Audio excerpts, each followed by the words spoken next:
Salut, bienvenue dans cette nouvelle vidéo. Aujourd'hui, je suis super content parce que je te présente un guide d'observation de la faune sauvage au Québec. Avant de débuter, je me présente, je suis Jérémy Leblond-Fontaine, je suis un photographe de nature qui se spécialise dans la photo animalière. Je photographie depuis 2011 et depuis 2013 à titre professionnel.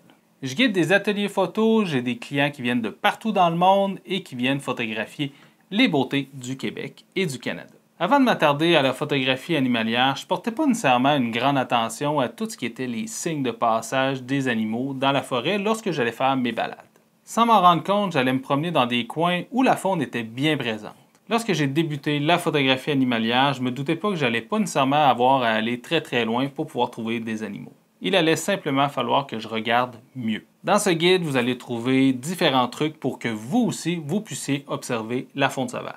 C'est un sujet qui est vaste, on pourrait écrire un livre complet là-dessus, je pourrais avoir un cours de plusieurs heures là-dessus, mais je vais résumer le tout avec mes meilleures astuces. Vous pourrez donc appliquer ces conseils immédiatement et vous aussi commencer à chercher les animaux. Sans plus tarder, on tombe dans le vif du sujet. Mon premier conseil est de s'informer d'abord. S'informer sur les espèces, sur les territoires qu'on visite, c'est vraiment la base lorsqu'on veut voir des animaux sauvages. Comprendre le sujet, comprendre le biotope dans lequel il évolue, comprendre ses mouvements, ses comportements et ses allées et venues. C'est crucial pour pouvoir observer les animaux dans leur contexte naturel. Vous pouvez vous référer à des livres sur l'identification d'oiseaux ou l'identification d'animaux, par exemple, dans des livres sur la chasse, sur le pistage, ou encore dans des documentaires animaliers qui regorgent d'informations sur la faune sauvage. Le plus de connaissances vous pouvez acquérir avant de sortir, le plus de chances vous avez d'observer des animaux. Ensuite, on cherche où? C'est peut-être l'élément que les gens ont le plus de difficultés avec. Comment trouver un bon secteur pour observer la faune sauvage? Question simple, réponse complexe. La première chose que je vous dirais, c'est que vous n'avez pas nécessairement d'aller très loin pour être capable de trouver des bons secteurs. Il y a certains animaux qui s'adaptent très bien à la présence humaine. Que ce soit les renards roux, les chouettes, différents oiseaux, il y en a beaucoup qu'on peut trouver dans des contextes même urbains. Ils vont y trouver une certaine sécurité, beaucoup de nourriture, deux éléments qui sont essentiels à leur survie. Également, ces animaux-là sont souvent moins farouches, ce qui facilite leur observation. C'est également une situation intéressante pour apprendre, pour quelqu'un qui est un peu néophyte dans l'observation de la faune sauvage, parce que l'impact qu'on va avoir sur l'animal est moindre vu sa proximité déjà présente avec les humains. Lorsqu'on est dans un territoire reculé avec des animaux qui sont plus farouches, l'impact qu'on va avoir sur eux peut être plus important qu'avec une espèce qui est déjà habituée à l'homme.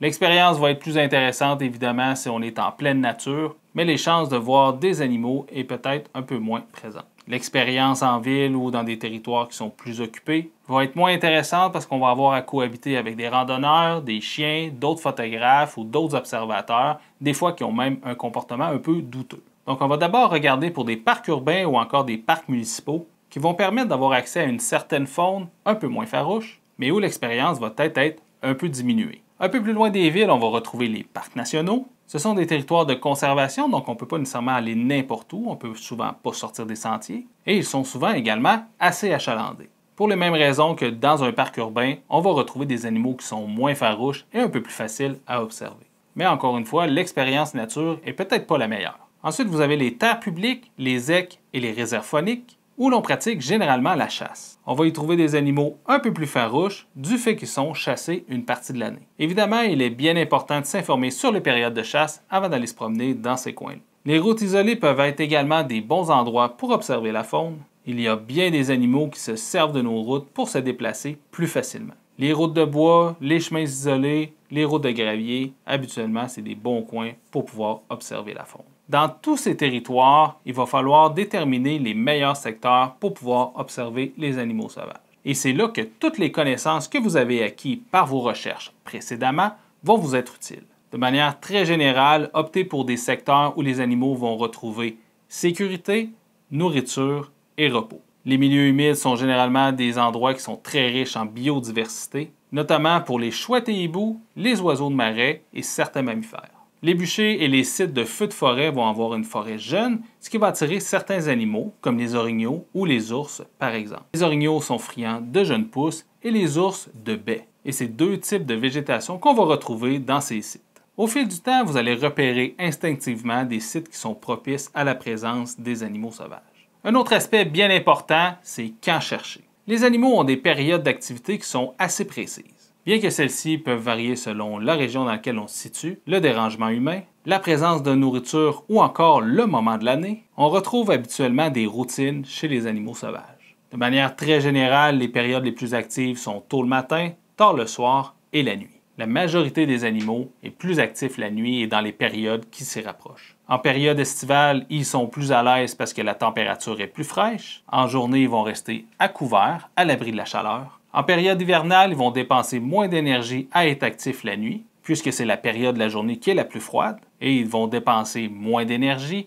le jour au repos. Le milieu de journée peut être intéressant pour certains animaux. Les tortues, les oiseaux diurnes, entre autres, sont observables durant la journée. Il est tout de même possible de faire des belles rencontres en plein milieu de la journée avec les orignaux, des caribous, des lynx. On ne sait jamais quand est-ce qu'on peut croiser leur chemin. Certaines périodes de l'année sont également plus propices à l'observation des animaux sauvages. Durant la période de reproduction, par exemple, les animaux sont beaucoup plus vocaux, ils font plus de bruit et se déplacent plus. Les périodes de migration également peuvent être des bons moments pour l'observation. Les animaux sont plus abondants et on va retrouver des espèces qui ne nichent pas nécessairement ici au Québec. La saison des naissances est également un bon moment pour l'observation. Les parents doivent rapporter de la nourriture pour leurs jeunes et sont beaucoup plus actifs au courant de la journée. C'est sûr que lorsque tu es une chouette et que tu as à nourrir 5 bouches supplémentaires, tu chasses plus. Ils sont également beaucoup plus présents autour du site de naissance de leurs jeunes. Vous aurez donc plus de chances de pouvoir les observer à proximité d'un terrier ou d'un nid, par exemple.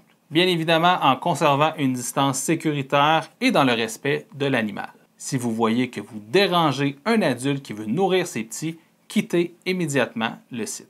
D'ailleurs, si vous observez un prédateur qui transporte de la nourriture, c'est fort probablement parce que vous avez des jeunes à proximité. Ensuite, on doit savoir comment regarder pour pouvoir trouver les animaux. La première chose qu'on doit faire lorsqu'on veut trouver des animaux en nature, c'est de changer sa façon d'observer. Avant de pouvoir faire l'observation d'un animal, il y a bien des éléments qu'il faut repérer avant. Avec le temps, on aiguise son œil et c'est beaucoup plus facile de savoir si un animal a passé par où on est présentement. Il y a des périodes de l'année qui sont beaucoup plus simples, comme l'hiver par exemple, où c'est beaucoup plus facile de repérer les traces. On peut d'ailleurs reconnaître une trace fraîche par ses contours nets. Une trace plus ancienne aura les contours beaucoup plus ronds. L'hiver, en plus, on peut se fier à la météo des derniers jours pour savoir si la trace est fraîche. Si vous avez eu de la neige 2 jours avant, par exemple, vous savez que l'animal a passé dans les dernières 48 heures. Le reste de l'année, le défi est un peu plus important. On va repérer des traces dans des milieux qui sont beaucoup plus humides, dans de la boue ou du sable mou, par exemple. C'est pas impossible d'en voir, mais c'est pas parce qu'on n'en voit pas que les animaux sont pas là. Été comme hiver, les animaux ont souvent tendance à utiliser les mêmes sentiers pour pouvoir se déplacer. Donc l'été, avec la végétation, c'est un peu plus facile de pouvoir les repérer. Si vous voyez un endroit où les feuilles sont toutes tassées ou encore l'herbe est toute tapée, c'est probablement un endroit où les animaux passent fréquemment. Pour bien repérer les traces d'animaux, je vous recommande fortement l'ouvrage Traces d'animaux du Québec. C'est très complet et super utile. Évidemment, il y a bien plus que les traces comme signe de présence. Vous pouvez d'abord regarder les branches et le feuillage qui a été mangé. Selon le type de plante et la hauteur à laquelle ça a été mangé, on peut déterminer quelle espèce a mangé cette végétation-là. Les orignaux, par exemple, ont juste des dents en bas, en avant. Ce qui fait en sorte que lorsqu'ils mangent une plante, ils vont croquer et tirer, ce qui donne une coupe en biseau sur la plante. Les ours, quant à eux, vont manger des choux puants, des espèces de grosses salades qui vont pousser dans des secteurs marécageux. Et la manière que la plante va être mangée va être différente si c'est un ours ou une limace, par exemple. Encore une fois, toutes ces informations-là, vous les avez acquises lorsque vous avez fait vos recherches avant. Un autre signe de présence des animaux, c'est bien évidemment les excréments. C'est l'un des signes de passage les plus pratiques. C'est assez facile de savoir si c'est ancien ou nouveau. Si la selle est bien humide, c'est relativement frais. Si elle est sèche, c'est relativement vieux.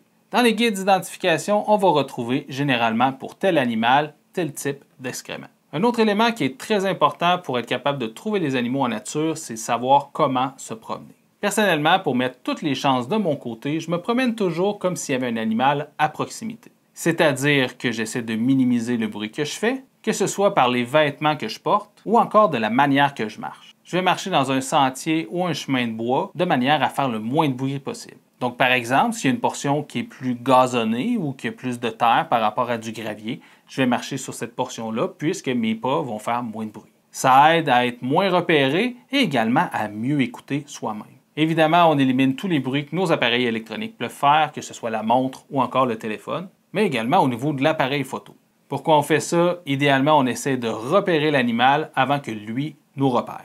Comme ça, on met les chances de notre côté pour être capable de faire une belle observation sans dérangement. Idéalement, on va marcher avec le vent de face, comme ça nos odeurs sont poussées derrière nous et non devant nous, ce qui permet qu'on ne soit pas nécessairement repéré par l'animal à l'avance. Lorsqu'on se déplace, j'essaie de rester en bordure de forêt, comme ça on n'a pas la silhouette humaine qui est évidente dans le paysage. Pour certains animaux, c'est suffisant pour les effrayer ou encore les rendre inconfortables, ce qui va faire en sorte qu'ils vont quitter les lieux ou se rendre dans la forêt plus dense.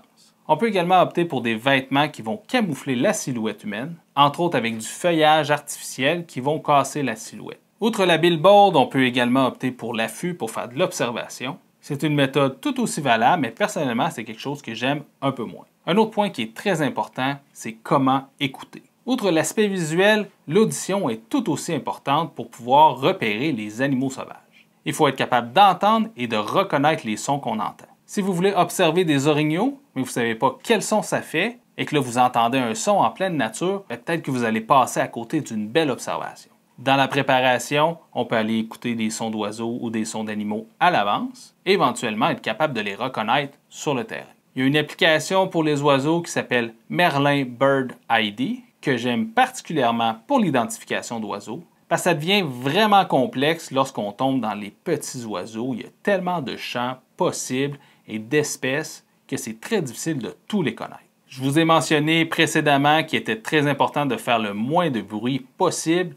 C'est beaucoup plus facile d'entendre le son que les animaux font lorsque nous-mêmes on fait moins de bruit. J'en ai parlé brièvement dans les points précédents, mais comment on s'habille pour aller faire de l'observation d'animaux. Donc idéalement, on va opter pour des vêtements qui sont silencieux. Il y a certains matériaux qui font beaucoup plus de bruit que d'autres, surtout lorsqu'on tombe dans les vêtements qui sont imperméables. Si ces vêtements imperméables-là ne sont pas nécessaires, laissez-les derrière pour éviter de faire trop de bruit. Peu importe si les animaux qu'on croise ont une bonne vue ou non, en règle générale, ils vont être capables de détecter les mouvements et les formes. Ce qui fait en sorte que si on porte des vêtements qui sont clairs, on va être très facile à repérer, même de loin. Donc on opte pour une tenue qui est foncée si on se promène en forêt, mais si on va dans un paysage qui est enneigé, là à ce moment-là, la tenue claire peut jouer à notre avantage. Je vous ai parlé des tenues camouflage avec du feuillage, par exemple. C'est quelque chose que j'apprécie vraiment beaucoup et ça aide relativement bien à faire des observations. Pour terminer ce petit guide, je vais vous donner quelques conseils sur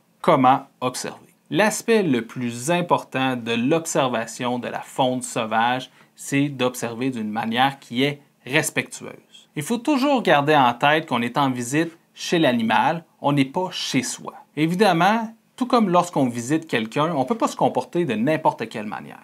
On doit traiter la nature avec respect et c'est seulement avec cette attitude respectueuse que la nature va nous le rendre. Évidemment, on ramasse nos déchets, on évite de piétiner inutilement les plantes, on ne coupe pas d'arbres vivants, on conserve une distance respectueuse avec l'animal, on ne bloque pas le chemin d'un animal, on ne pourchasse pas un animal. Et si on voit des signes de détresse chez un animal, des signes d'inconfort, il faut savoir quitter. Prendre le temps d'observer, remarquer les détails du passage d'un animal, analyser les signes autour de vous, prendre le temps d'apprendre, ce sont là toutes des voies vers l'observation. Lorsqu'on veut observer la faune, il faut être patient, il faut savoir retourner plusieurs fois, être persévérant et il faut savoir chercher. Je te laisse sur une citation.